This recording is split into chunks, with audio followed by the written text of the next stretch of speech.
This is California Edition. My name is Brad Pomerance. Our guest, Rusty Bailey. He is the mayor of Riverside. He was elected in November 2012 with over 58% of the vote. A native Riversider. His father was raised in Riverside as well? Yeah, born and raised. Grandfather? Raised. I mean, man, congratulations. I'm not sure what to say other than congratulations. Well, thank you. How do you feel? I really want to get a sense of how you feel. You know, I feel obviously exhausted from the year plus of campaigning, but validated that my message and my campaign connected with the voters. And now that this race is over, I will say on the record, I think it's fair to say that going into the election, you are not the favorite. I think Ed Atkinson was seen as the odds-on favorite. Now I'm talking about early jockeying. Sure. Yet in the primary, a crowded field, you came out on first. And once you came out on top in the primary, it seemed as if you were just a Mack truck pushing to election. We had the momentum. You really had the momentum. We had the momentum, we did.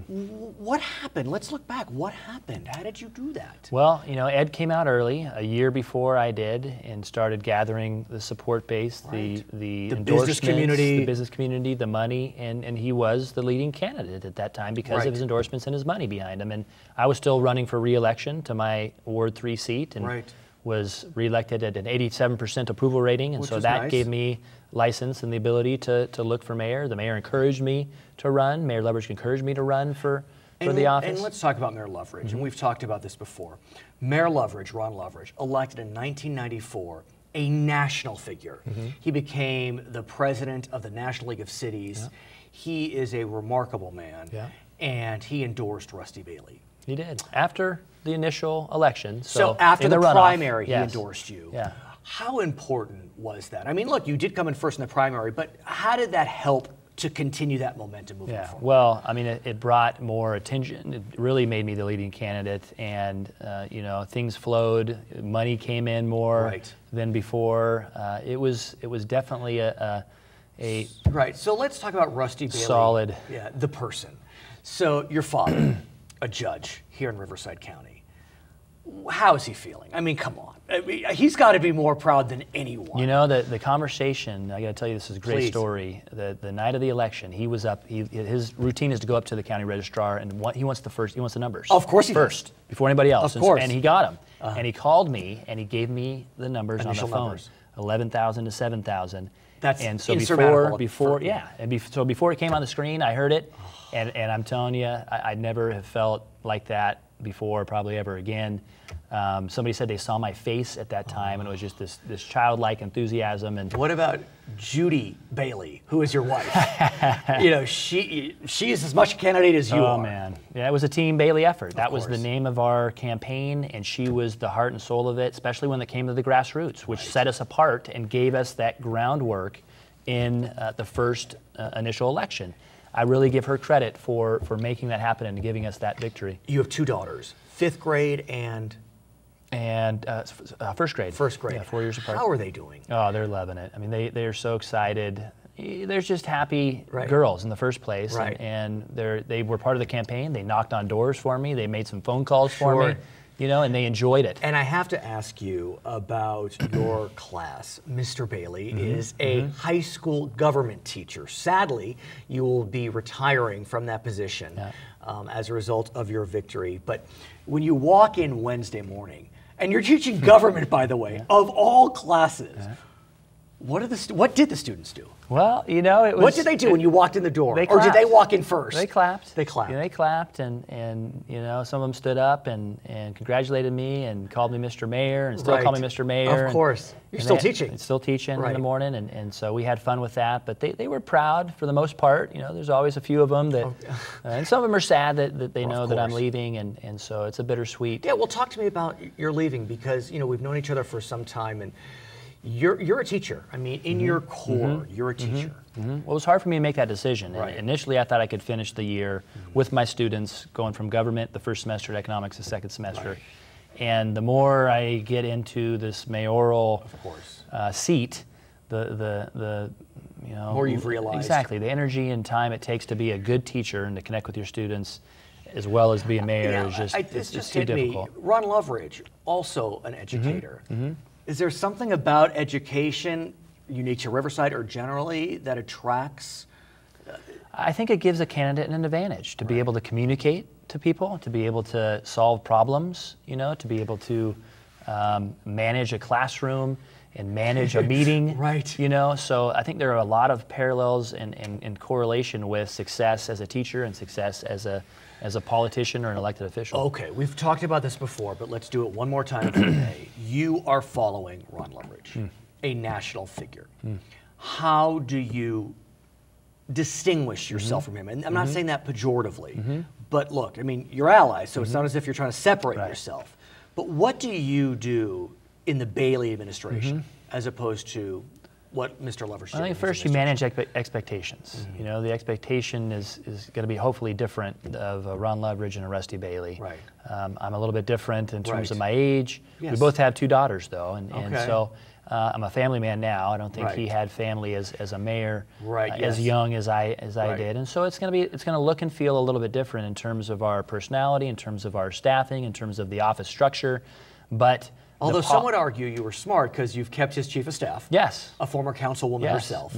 And so you're not throwing... There's continuity. Right, there's continuity. There's continuity in the office as well as in our policies. You know, for the most part, the policy priorities and choices, the clean and green, sustainability, education. #1 intelligent city in the world. There you go. There you go. That was stunning. So he's left me, the city, a foundation of being a world-class city. And here's what's tremendously ironic and very sad in some ways is that, I don't want to call it a sister city because that's not the right word, but San Bernardino is 20 minutes down the road. They're falling apart.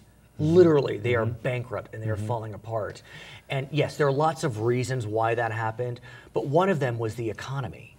And yet, 20 minutes up the road is Riverside, and Riverside is it fair to say thriving? I mean, is it thriving? Yes. I will never understand how 2 cities so close geographically could be a tale of 2 cities. Well, the 2 main things is the governance structure in San Bernardino is different than in Riverside. Our charters are different, and so it's created some friction over there that we don't have here. And so we have, and the mayor deserves credit for the continuity, 33 years in public office, pointing the city in the same direction, whereas San Bernardino has not had that continuity in that same direction of focus. The second thing is our public utility that has provided the stability. And you get revenue from the public utility, and San Bernardino does not have that public utility. So what's your focus? You know, it's jobs and education. You know, I will be the education mayor for Riverside. And how happy are you that UCR Medical School is opening in the fall of 2013? It brings everything together. You know, it brings economic development, it brings education, it brings healthcare all into this project. But how sad are you that Tim White, the chancellor, is moving on? Yeah, I mean that's a big loss. Big loss. Big loss. He brought the swagger back, as he says, did. to UCR and in many respects to the city, and brought attention to it that it deserved. So it's a big loss. Hopefully we'll find, the Regents will find somebody that connects to Riverside like he did. He was very in the community, available. He had a young family, a son that was close to my daughter's age, and so we connected in that way. And so it's going to be hard to follow his footsteps. Now, you're the mayor, but you're not the dictator, and you have a city council, and you were on the city council, and so you have friends there, but look, they're allies and tensions, and so now you're moving upstairs. How do you keep those relations strong? You keep those relationships strong by spending time with them one-on-one and as a group, and you listen to them, and I don't have a vote on the council. They are the voting policy-making body of the city. Ron Loveridge never vetoed a single bill. And so he threatened, and he did get to break a few ties. He did. Oh, so that's the role of the mayor? Yes, if there's not if there's somebody absent, Okay. Rusty Loveridge, I want to Rusty Loveridge. That was good. I like that. I'm not going to redo it. I'm not going to redo that. Rusty Bailey, I congratulate you on your victory, a tremendous victory, over 58% of the vote. He is the mayor of Riverside. My name is Brad Pomerance. This is California Edition.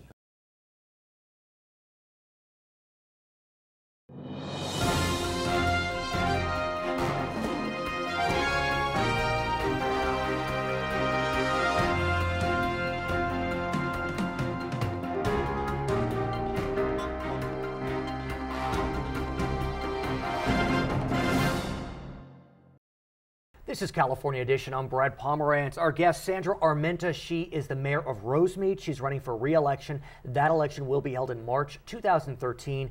I can't believe we have another election coming up. Yes. Before we talk about the other election, I want to talk about the past election. Yes. Rosemead has become an incredibly diverse city. Yes. Wonderful Asian American communities, wonderful Latino communities. And as a result, I want to talk to you about those two communities, because those two communities voted in overwhelming numbers for Barack Obama for president and for the Democrats in all levels of office. 70% plus. Why, in your mind? In my mind, I believe that there is a better connection to our president, Barack Obama. And the reason why I feel that is because I feel that they actually believe in his message. They feel that he's genuine. They believe that he's going to make a difference in their lives. When I have spoken to the Latino population and they've seen the different platforms and also the Republican convention, right. They see the population, and what they see is just Anglo-Saxon white. No, I mean, you're not the first one that says that. I mean, I remember the cameras panning across the Republican Party floor and the Democratic Party floor. Yeah. And the Republican Party floor looked a lot like me. Yes. And it didn't look a lot like the beautiful diversity of this nation. Yes. So given that, I want to ask specifically about the immigration message, because that is what the Republicans are talking about themselves. Yes. We have to change our message on immigration. I don't know if they're saying we want to change our position on immigration, but how important is immigration to the Latino voter, the Asian American voter, that we have bona fide immigration reform? It's very important because a lot of them do live here legally. They are residents, but they're coming from a country where they have been oppressed, right. where they have been challenged in speaking up. And so what I've seen since the first time, since 4 years ago, right, is when I was first elected, they're coming out more because they're feeling comfortable in order to be able to be heard. It's interesting you say that, because traditionally immigrants have been nervous to vote because, like you said, they've come from nations where you don't get involved in government. But now the immigrant population, they're really kind of coming into their own. That being said, and I see your button says Latino caucus, so I wanted to ask you about the immigration message. Barack Obama in some ways was hammered for not providing bona fide immigration reform. But last year, or this past year, we did see the Modified Dream Act passed. Yes. It was an executive order, the deferral action. How important was that? Very important. As an educator, right, of course, I forgot that. I've seen a lot of students, very potential students that could make a difference in our country, and they're not able to go on to higher education because of the fact that they came here as children. I really believe that they're not documented. And they're not documented. It's not their fault. They came in as children, maybe 5. A lot of them infants. They don't have a say-so as to where they live. And what's interesting about that issue, specifically the Obama version of the DREAM Act, which is allow children who were brought here before majority to get a path toward at least employment. 69% of all Americans support that, even 64% of Caucasians. Yes. So you see that element of the DREAM Act is quite popular. Yes, and that's one thing that we've been advocating for, because again, if you put a child that came in here illegally and they're now 20 years old, they've gone through the whole school system, and you put them back in Mexico or any other country they came from, they wouldn't be able to function. It's interesting. I remember many years ago I worked at a studio, and there was an intern who was working with us. I believe she was Filipino, but she had lived here her entire life. She didn't know she wasn't born in the country. She didn't know. Yes. They wanted to hire her as a production assistant. She had no idea. Her parents never told her. And that's very common. Very common. And it breaks your heart. What do you mean I'm not legal? I've lived here all my life. It breaks your heart. It does. Okay, I want to shift gears, if I may, and talk about Rosemead. Yes. Rosemead is a city that over the last decade or so has been working to infill, working to develop and redevelop areas that have been blighted. Rosemead had used redevelopment to engage in those maneuvers, but as you know, redevelopment has been eliminated. We're now about a year out from the elimination of redevelopment. What is Rosemead doing to try to pick up that slack? Well, because of the redevelopment agencies, we were able to beautify Rosemead, and we've actually taken back Rosemead Boulevard that belongs to Caltrans, and we landscaped it because the 10 freeway cuts Rosemead in half. Right. And the first impressions are everything. And because of all the beautification efforts that we have been doing, we've gotten economic development. So we're very excited. On December the 10th, TGIF Fridays is going to open. Ah, who wouldn't want that? Let me ask you though, redevelopment is gone. Yes. So what can Rosemead do to fill that gap? Is there anything that you can do? Well, our staff is great. I have to say that we are very blessed to have the staff that we have. They look for grants. They look for anything possibly that's out there that we could use. Again, with the economic development, we are going to be getting revenue. Right. So that's great for us because then we can use the revenue to continue to continue the beautification efforts. Right. Governor Brown has said that he would consider some type of reform which would allow a city to tax itself for redevelopment purposes. So they could raise money themselves. Yeah.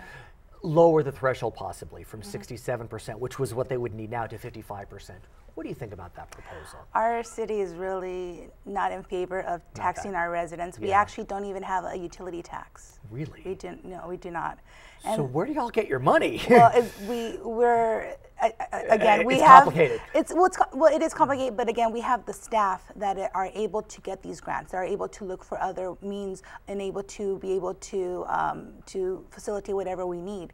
And again, because of the tax. For us, the residents are working hard enough, and every little cent that they have, they need. That being said, Rosemead, along with several communities in the San Gabriel Valley and surrounding regions, voted overwhelmingly for Proposition 30, which increased sales tax by 1/4 cent and tax on the wealthy by a sliding scale. Maybe Rosemead would support a tax on itself. I mean, what do you make of Prop 30 and the fact that, you know, maybe there's some softening on targeted taxes for specific programs? I understand that the target was the children, and of course the education. And you're a teacher, so you know best. And right. Whenever we want the betterment of our future, it's for the children. Right. And of course, we could look into taxing the residents, but from what we've seen, and we actually have a very healthy reserve. We have a $14 million reserve. How did you do that? Again, San Bernardino went bankrupt. Exactly. Stockton went bankrupt. How do you have a reserve? Well, again, our former council members, they're very fiscally right. Sound, and they did a great job in making sure that we always had a reserve. So what are you doing to make sure you keep that reserve and not go down the path of San Bernardino or Stockton? I mean, a lot of pension obligations. Well, it's again, and I keep back to the staff. I keep on going back to the staff because our city manager, Jeff Allred, he had, I implemented a 360 turnaround plan? No, well, it's a review on the staff. Got it. And so it's called a 360 evaluation. Oh, I understand. And so if depending on what their evaluation is, that's going to determine how many their percentage increase. And we have, of course, 0 to 5%. Right. And our city manager should have had the 5%. And what he said is that, how can I get a 5% increase? He's one of those. Yes, he's one of those. He is one of hateful those. person. So darn noble. How dare he? And also the staff was right behind him and supported him, and nobody on staff was able to, or they all agreed not to take a step increase or any kind of increase. And we also had some people retire. We had a golden handshake, and we didn't fill those positions, so we saved a lot of money. Right.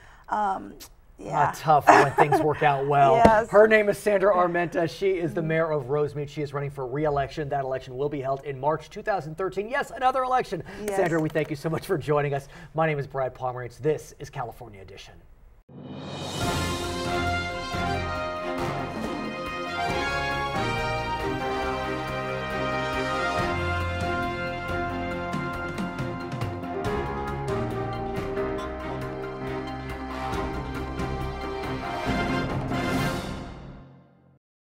This is California Edition. I'm Brad Pomerance. Our guest, Kevin Bash, he just left his term as mayor of Norco, although you are still sitting on the city council. It is a rotating mayorship. How was the last year? Oh, it was great. I got to help a lot of people. That was the best part. I got a lot of things started, kind of frustrating because the year after I leave the mayorship, all the things will sort of hit. So I understand, right, that's tricky. Yeah. I do want to talk to you, though, about a prison in Norco. As you know, the United States Supreme Court held a couple of years ago that California prisons were being operated in an unconstitutional manner. And it's clear that the state needs more prison beds. We just are busting at the seams.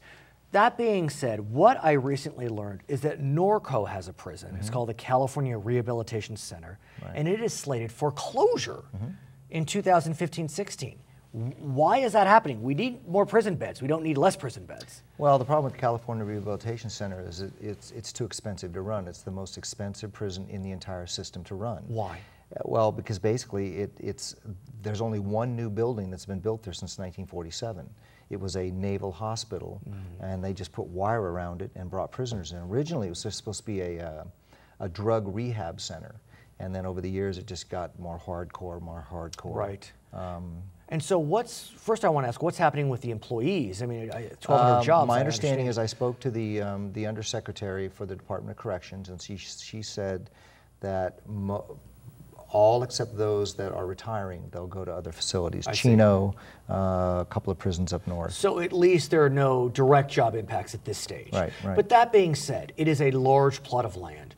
What are you doing to rezone that property? What's going to happen to it? I mean, at some level, it's historic. It's also, you got the Naval Hospital there, but prior to that, you had the Norconian Resort, and that's all on the National Register. Right. The hospital is also eligible because when the Norconian was sold to the Navy, and that's quite a story, right, a very famous architect named McLeod Beelman came in and designed the Naval Hospital. So you not only have the Norconian, but you have all these other buildings that are just magnificent. You have a chapel with all this stained glass. All operating as a prison right now. A full theater, 2,000-seat theater. You've got a gymnasium. You've got these corpsman quarters. It could all be a mixed use. You could have businesses there. You could have entertainment complex. So who owns the land?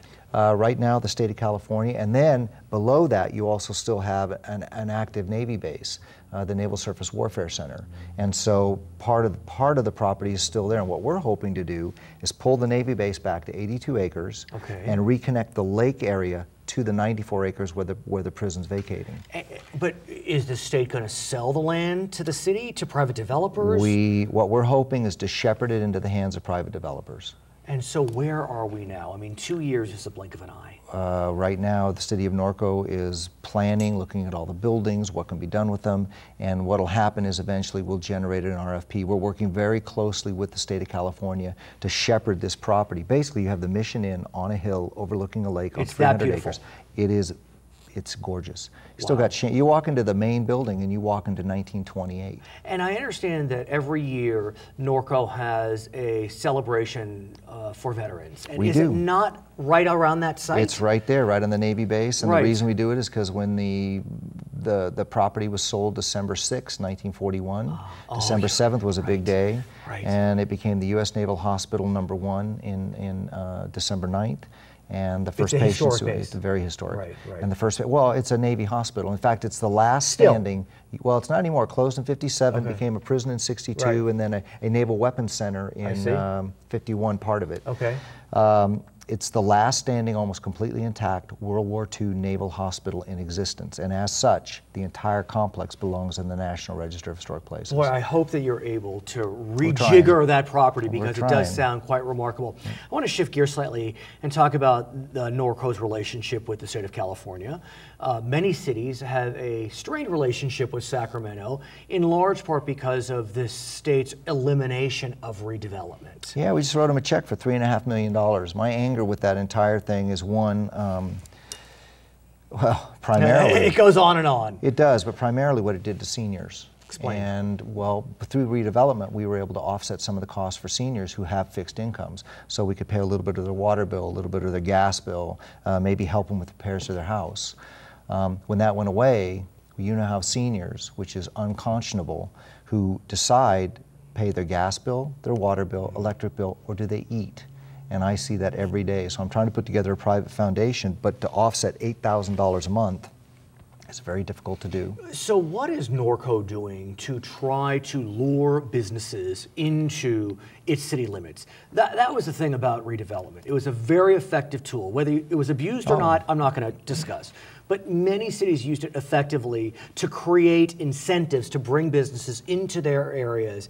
And in a lot of ways, it was government at its best. Well, I meet every business I can. I've been to just about every business in Norco. We've attracted over 120 businesses that have either come or they've improved their properties.